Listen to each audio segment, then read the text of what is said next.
வட்டாப்பள்ளி கண்ணகி ஆலயத்திலிருந்து கதிர்காமன் நோக்கிய வேல் பயணம்.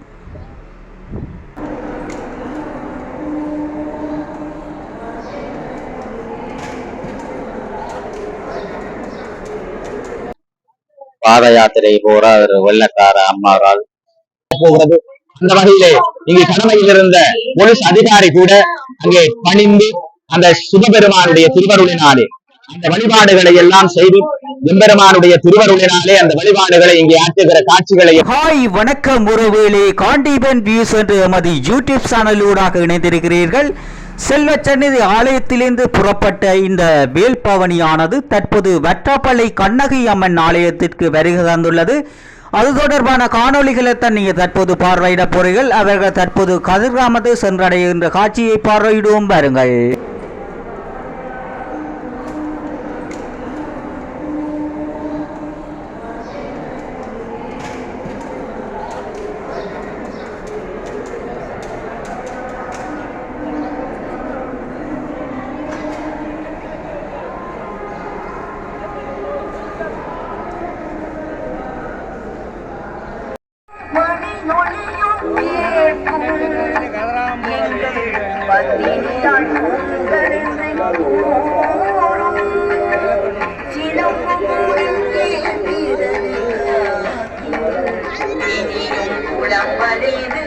வைகாசி திங்கள் வாரமொரு வைகாசி திங்களிலே வெறுவேன் என்று வழக்குரைத்து வாக்குரைத்து சென்றவர்கள் வட்டாப்பள்ளி கண்ணகியார்.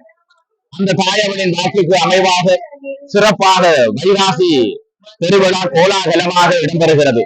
அந்த வகையிலே தான் இன்றைய நாளும் சிறப்பாக நேற்று இரவில் இருந்து நேற்று காலையில் அதிகாலையில் இருந்து பல்லாயிரக்கணக்கான லட்ச நடிகர்கள் வட்டாப்பள்ளியிலே குழுமியிருந்தார்கள்.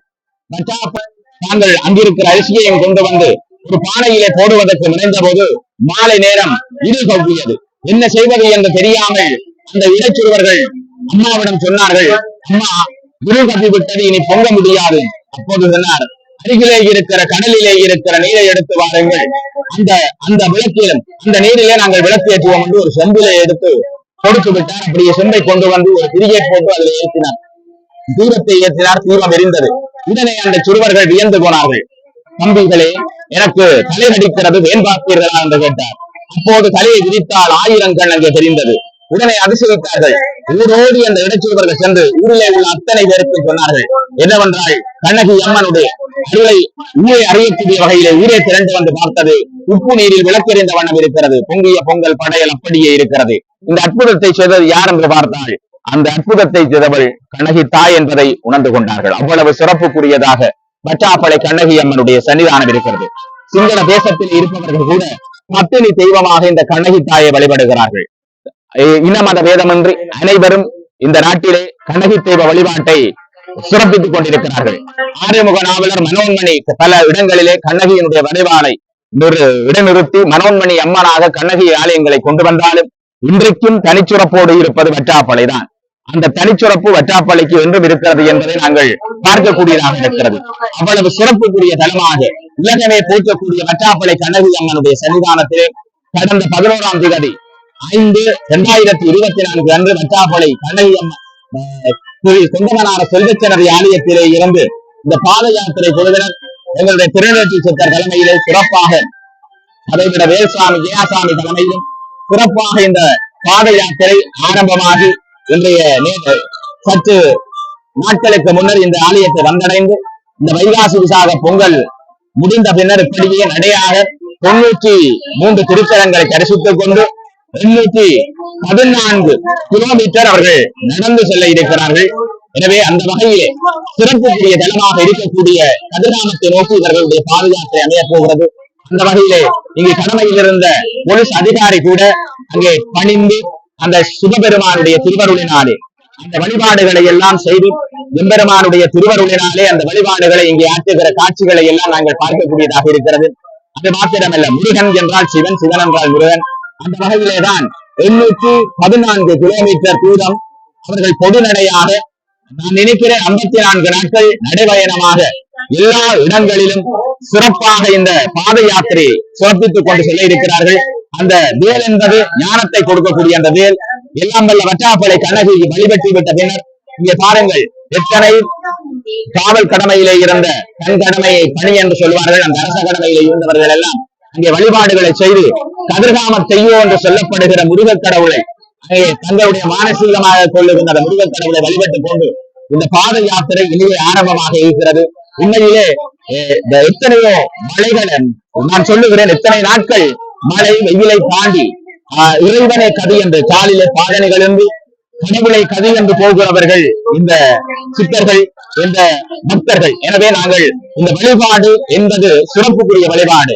இன்றைக்கு எவ்வளவு தூரம் விஞ்ஞானம் வளர்ந்தாலும் எவ்வளவு தூரம் விஞ்ஞானம் வளர்ந்தாலும் விஞ்ஞானத்துக்குள்ளேதான் விஞ்ஞானம் என்பது ஆக்கப்பூர்வமாக தெரிகிறது. அந்த வகையிலேதான் இந்த பாத யாத்திரையாக நடந்து போகிற போது பலருக்கு நோய்கள், தங்களுக்கு இருக்கிற நோய்கள் கூட விட்டு போகும். அந்த அளவுக்கு தெய்வீகமான ஒரு பாத யாத்திரையாக ஒரு தமிழர்களின் எங்களுடைய தொன்மையாக இருக்கக்கூடிய ஆதி சைவத்தினுடைய ஒரு வழிபாட்டு மரபாக இந்த பண்பாட்டு பெருவிழா, இந்த கோலாகலமாக வைகாசி விசாக பெருவிழாவோடு இந்த பாத யாத்திரையும் இடையே ஆரம்பமாக இருக்கிறது. நான் நினைக்கிறேன் யாழ்ப்பாணத்திலே இருந்து குறிப்பாக வடமாகாணம் மட்டுமல்ல, கிழக்கு மாகாணம், ஊவா மாகாணம், தென் மாகாணம், மேல் மாகாணம் என்று இந்த இலங்கையிலே இருக்கிற மாகாணங்களிலே இருந்து படையெடுத்து வந்திருக்கிறார்கள். அதை விட சிங்கள தேசத்திலே இருந்து அன்பான நண்பர் ஒருவர், சகோதர மொழியுடைய நண்பர்கள் கூட காணியிலே இருந்து நடந்து யாழ்ப்பாணம் வந்து யாழ்ப்பாணத்திலே இருந்து கதிராமம் போகிறார்.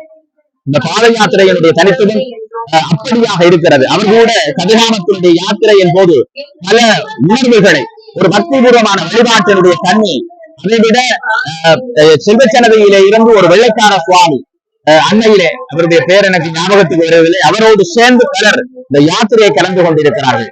எனவே அவ்வளவு சிறப்பான, அவ்வளவு அனுபவங்களையும் அற்புதங்களையும் தரக்கூடிய ஒரு யாத்திரையாக இந்த யாத்திரை அமைய போகிறது.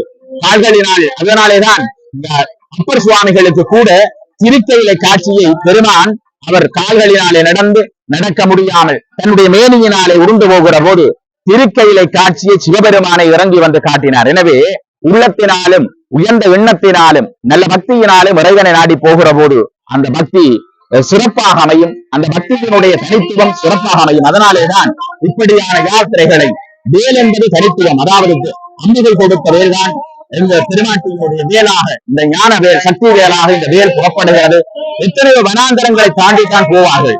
சில வேளைகளில் உகந்தை காட்டிலே யானை திருப்பறைக்கும், எத்தனையோ பூதங்கள், குறிப்பாக கரடி வரும், எல்லாம் இந்த வேலை கண்டவுடன் விலகி வழிவிடக்கூடிய அந்த ஞான சக்தியான வேலை கையிலே தாங்கி இருக்கிறார்கள். இது எங்கு நல்ல அந்த அன்றைக்கு யோகர் சுவாமிகள் சொன்னார், தேரடி சித்தர் என்று சொல்லுவார்கள். அவர் சொன்னார், பொன்னனார செல்வச்சனையிலே சிவலிங்கம் விதைக்கப்பட்டிருக்கிறது முத்தத்திலே என்றார். அந்த ஆலய சூழலே அவ்வளவு சிறப்பு மிக்க அந்த வேலோடுதான் இந்த பாத யாத்திரை ஆரம்பமாகிறது. நீங்களும் பிரார்த்தனை செய்யுங்கள், வழிபாடு செய்யுங்கள், இந்த சேனலுக்கு உங்களுடைய ஆதரவை கொடுங்கள்.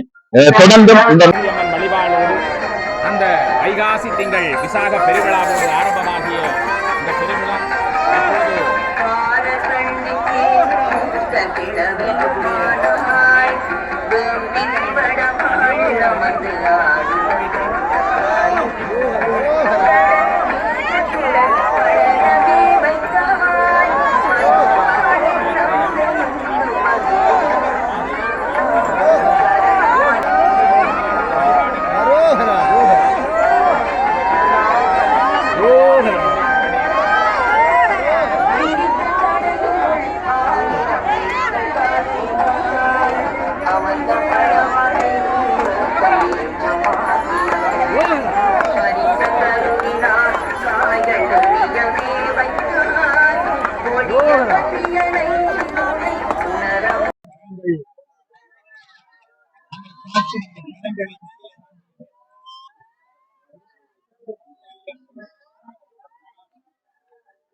கதிர்காம யாத்திரைக்கான பயணமான கதிர்காமத்துக்கு செல்லச்சனதிலிருந்து ஆலயத்திலிருந்து வெளிப்பட்டு நடைப்பயணமாக தற்போது இந்த தக்காபாள கண்ணகி அம்மன் ஆலயத்தில் வரை வந்து தற்போது செல்லச்சனதி சென்று தற்போது கதிர்காமன் மக்கள் தான் பாத யாத்திரை செய்பவர்களை தான் நீங்க தற்போது பார்க்க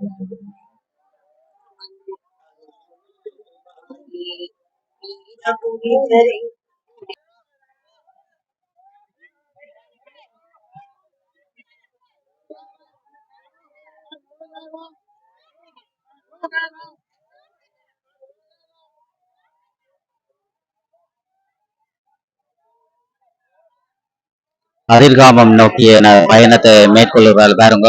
செல்லச்சன்னதிலிருந்து ஆரம்பமாகிய நடப்பயணம் தற்போது வெற்றாப்பளை கண்ணகி ஆலயத்துக்கு வருகிறது. தற்போது